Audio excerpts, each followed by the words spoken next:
Coming up on AgweekTV, how important has ad hoc assistance been for agriculture the last few years, and are those payments sustainable in the future? We'll find out why net farm income will be higher in Nebraska this year than in 2019. On the Soil Health Minute, we find out how to assess soil health in your field. And the COVID vaccine is providing hope for rural America.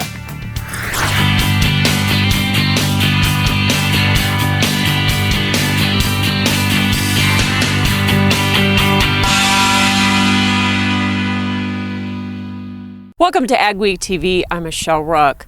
The sign-up for the CFAP 2 program wrapped up on December 11th, with payment totals exceeding CFAP 1. As of December 13th, nearly $12.5 billion had gone out. Iowa continues to lead the nation in payments at $1.13 billion, Nebraska at $823 million, and Minnesota at nearly $800 million. The Dakotas weren't far behind. Corn topped the payments at $3.3 billion, with cattle at $2.7 billion. CFAP 2 tops 3 years of ad hoc government farm payments, including market facilitation and WIP Plus. Together, all total nearly $52 billion. It's our AgWeek cover story. Farmer Jason Frericks watched the initial dollar drop in soybeans as the trade war started in 2018. So he welcomed the MFP payments, but also received CFAP and aid tied to prevented plant acres on his farm. Well, those payments obviously were very important to shore up some of that lost revenue. I think many of us producers knew that when those payments came that we were going to put them to work.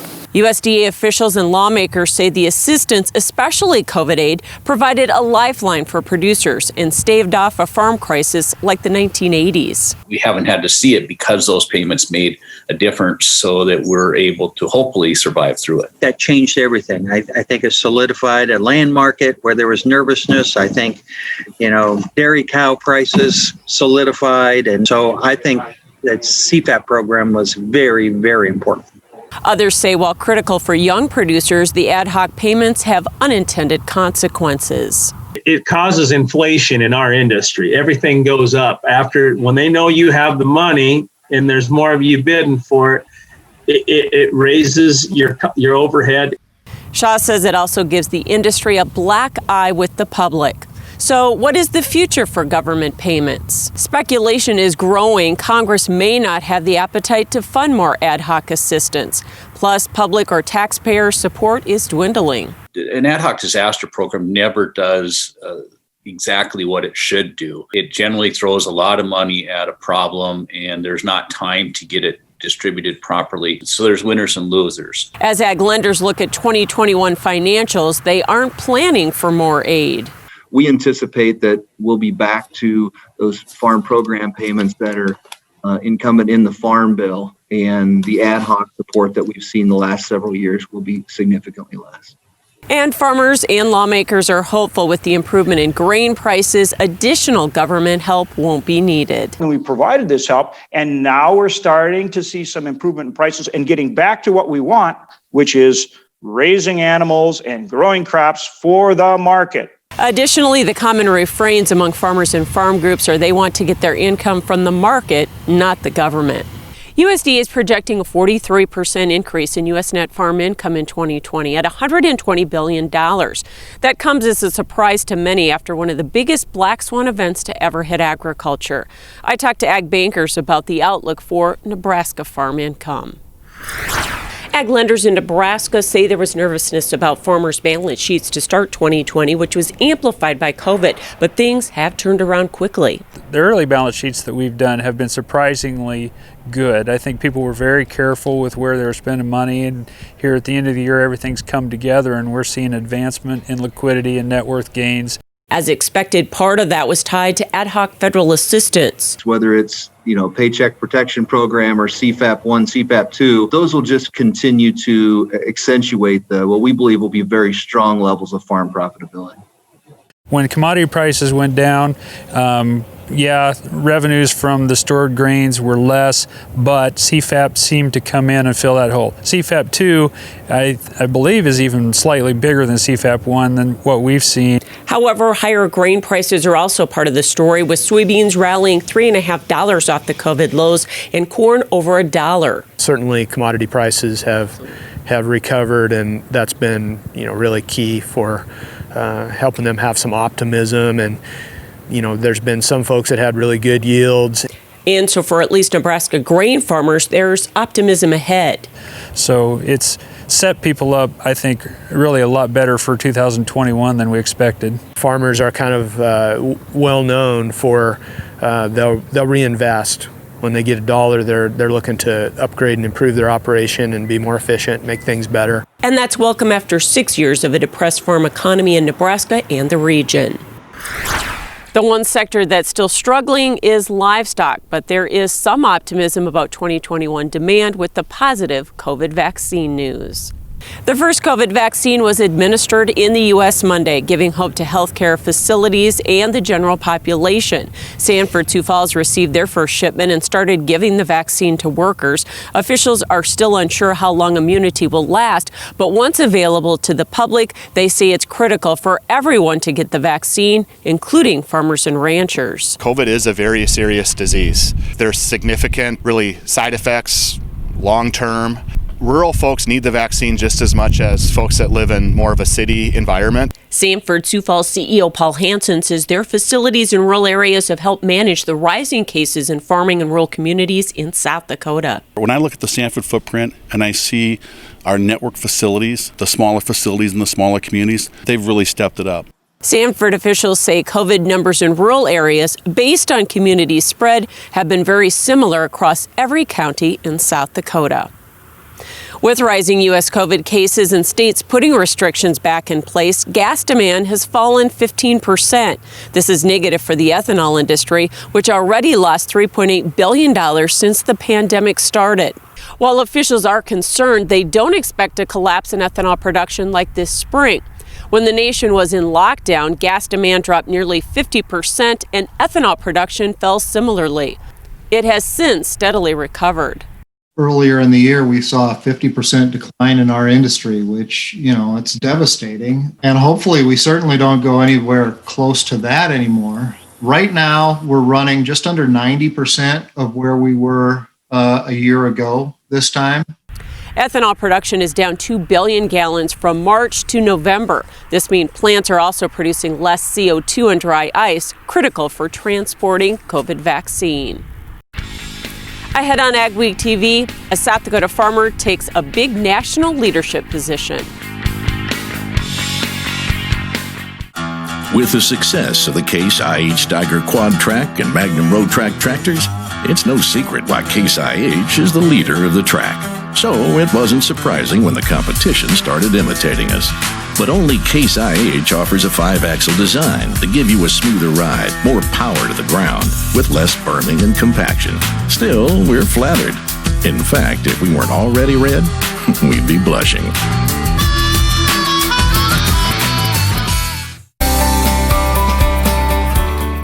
No one knows agriculture quite like AgriFinancial. With more than 500 combined years of ag experience, our ag lending experts truly understand your business. Since 1989, our mission has always been honesty, integrity, and commitment to quality service for our customers. Get started today at cgb-agfi.com.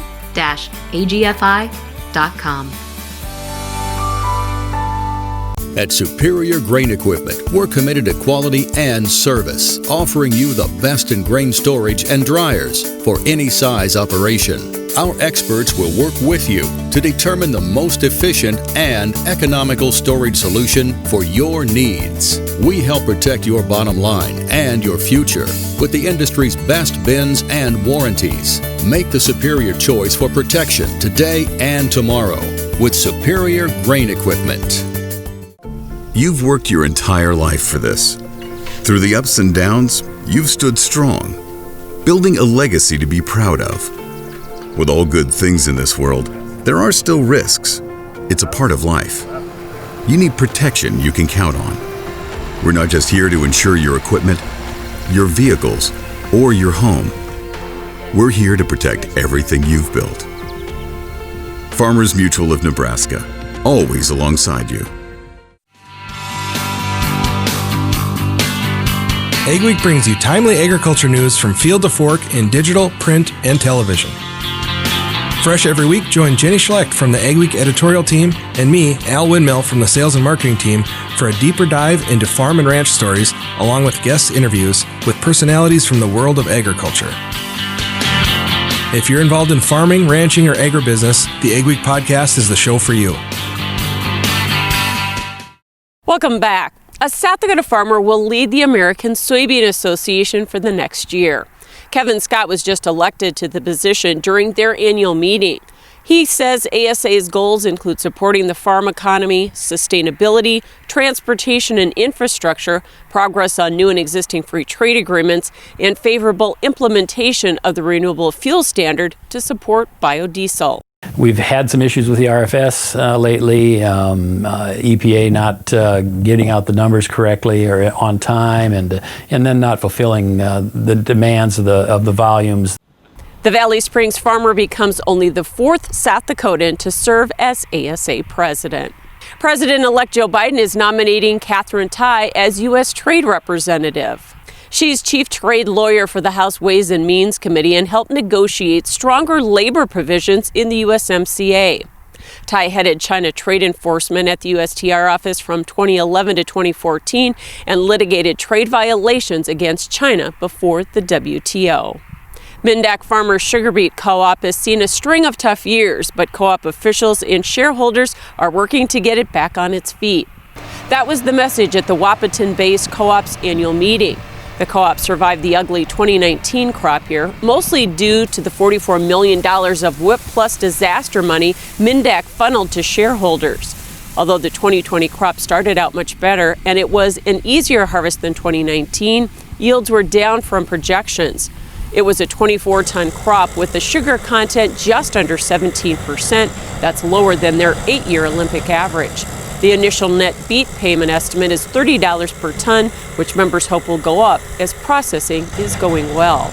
Going forward, we're hoping that the processing will continue at the pace that it does and maybe bolster our payment at the end. In 2012 and 2013, Mindak payments reached $70 to $75 per ton. That put share prices to nearly $6,000 per share. Now share prices are down to about $500 per share. Still ahead on AgweekTV, are your soil conservation practices working? We'll have some tips on how you can tell. And later, why it matters where you spend your holiday dollars.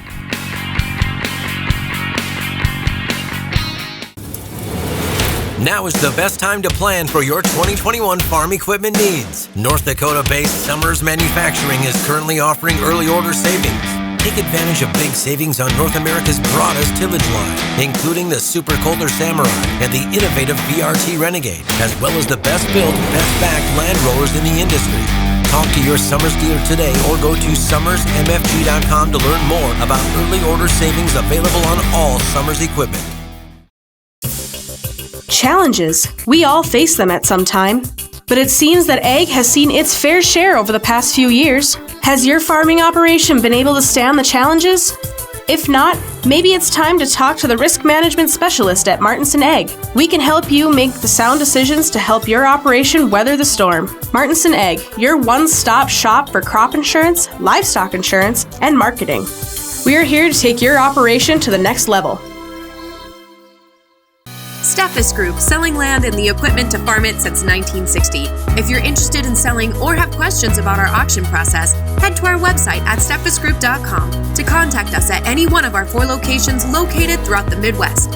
You can also visit and subscribe to our YouTube channel to view all of our auction previews and recaps to stay up to date on the market in your area.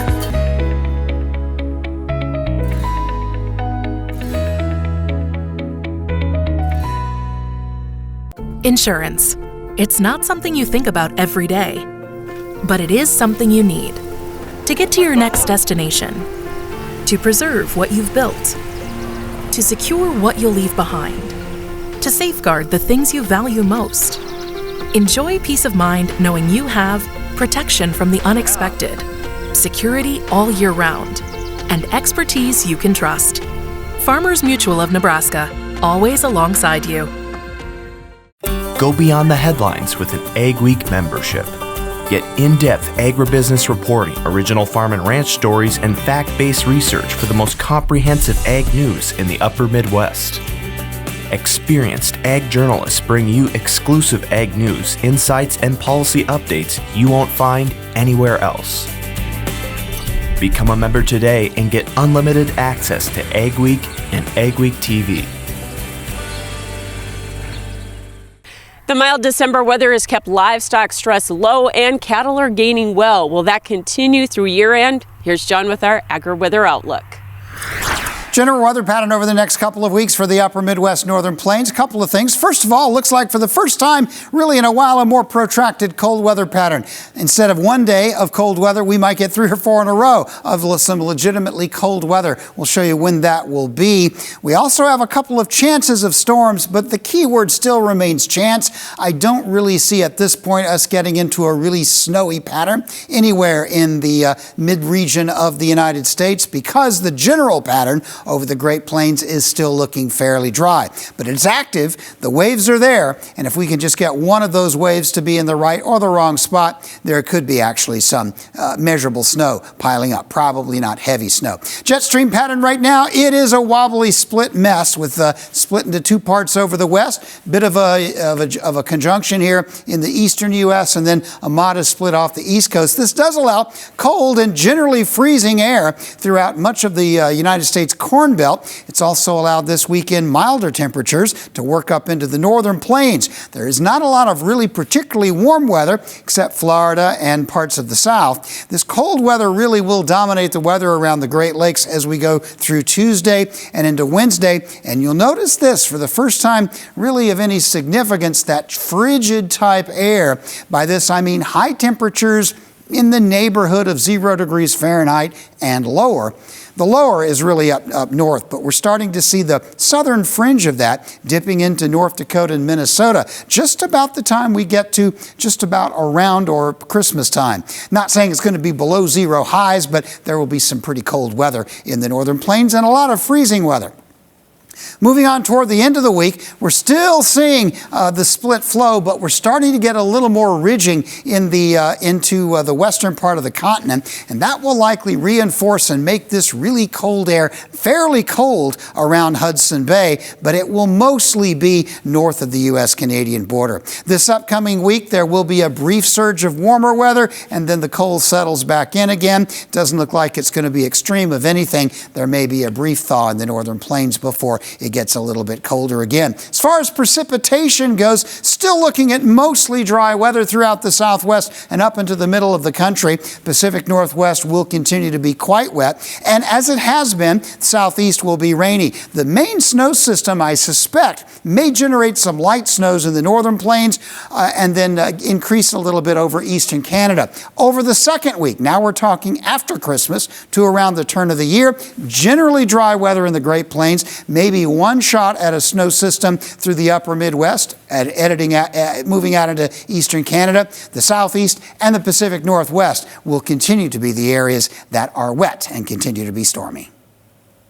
This off-season's downtime is the perfect chance to get ready for spring with North Star Ag's lineup of quality farm equipment. We carry Meridian Seed Express bulk tenders for seed handling in the field, Batco conveyors for moving grain and seed at the farm, plus Meridian Grain Max hopper bins for quality storage at great prices. We've also got high output, easy to operate Valmar fertilizer spreaders ready to go. Visit northstar-ag.com or stop by our new location off I-94 in Tower City, North Dakota to see our full lineup. Schedule an uptime inspection for your equipment with the Case IH service professionals at your local Titan Machinery. Our Case IH certified service technicians have the training, experience, and genuine Case IH parts to ensure your equipment is ready for next season. Planting and harvesting windows are short. Have confidence in your equipment's performance with a Titan Machinery multi-point uptime inspection. Titan Machinery, your local Case IH service leader. Advanced Grain Handling is your regional dealer for grain handler dryers, bins, and accessories. With Grain Handler's continuous mixed-flow drying systems, you're capable of high levels of grain dryer efficiency on all types of grain, including seed grain. Advanced Grain Handling also carries West Steel's quality galvanized steel products for on-farm and commercial grain storage solutions. Advanced Grain Handling has licensed and trained service techs and a licensed electrical shop. Get a hold of Chad Kylo to find the perfect solution for your farm. If you have a basement waterproofing or structural emergency, Safe Basements North is here to help. Our team of basement repair professionals will find the cause of the problem and work with you to develop a permanent solution. Safe Basements North is following CDC recommendations and is here to help keep your home and family safe. For a free consultation, go to safebasementsnorth.com and take advantage of our 12-month, no-interest, no-payments offer.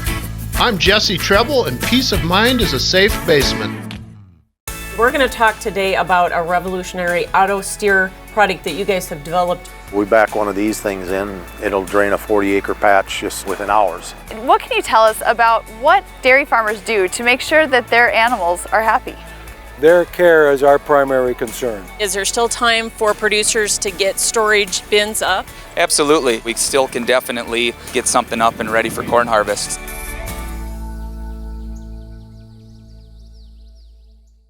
The AgWeek Soil Health Minute is sponsored by the North Dakota Corn Council. Throughout this season's Soil Health Minute segment, AGWEEK talks to the experts to answer commonly asked questions. This week, it's how do I know what I'm doing is working? One of the questions I've been getting lately is about how do I know soil health practices are working on my farm? And so I went to one of the experts, Dr. Kaylee Gash, who's an assistant professor of soil health. So Kaylee, how would a farmer know that these practices are working or not working? The first thing is to just keep eyes on your field and get out into the field and be familiar with what your soils look like and how they feel. Some of the things that we start to see changing in the first few years after adopting soil health practices is that the soil structure really starts to development of really strong aggregates in the soil, and that just increases porosity and the ability for the soil to drain.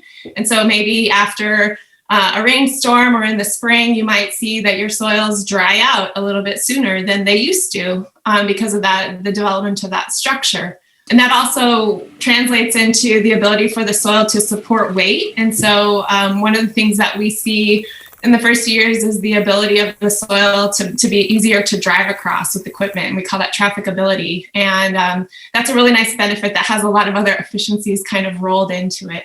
So it's great. We can see that soil health doesn't have to be complicated to know it's working. And so keeping your eye on the field, like Kaylee said, is a great way to know that these practices are a good fit.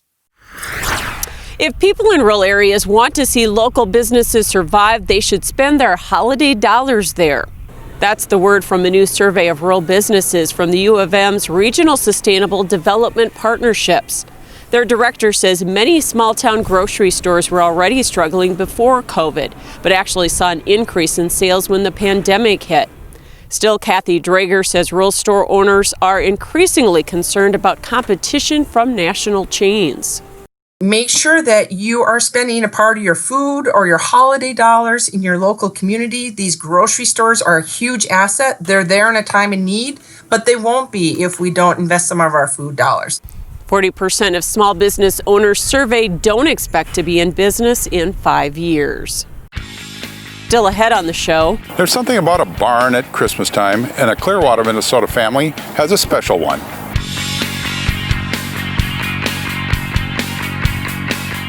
Growing up as a kid, Gateway was always the grain bin building and the grain handling people that were out in our area. One of the reasons we chose to go with Gateway was they're the leader in the industry and they are the #1 Brock dealer in the United States. We've really liked the Brock design and some of the designs that Gateway has come up with throughout the years. My best advice would be to just put your trust in them and let them come up with the design that's going to fit your needs. This is Dennis Beliski reminding you we do auctions and we do them well. You've built your operation with hard work, and when it's time to sell, all or part, you deserve the best. Details from repairs and preparation to promotion and settlements are not routine. Chances are you'll only do this once, so we'll tailor an auction just for you and get it done right. On-site at your farm or added to one of our highly successful Alaris Center auctions, we have the skill, reputation, and integrity to meet your needs with best-in-class commitment and quality service. Find us at resourceauction.com or call 701-757-4015. For AgWeek, this is Mikkel Pates at Watertown, South Dakota. We'll look at the positive impacts that dairy can have on the community. A Minnesota couple has put a grain bin to a new use. Spoiler alert, it's not grain. This elaborate system of tubing with the downhill slope is how Maplewood State Park gathers sap to make syrup.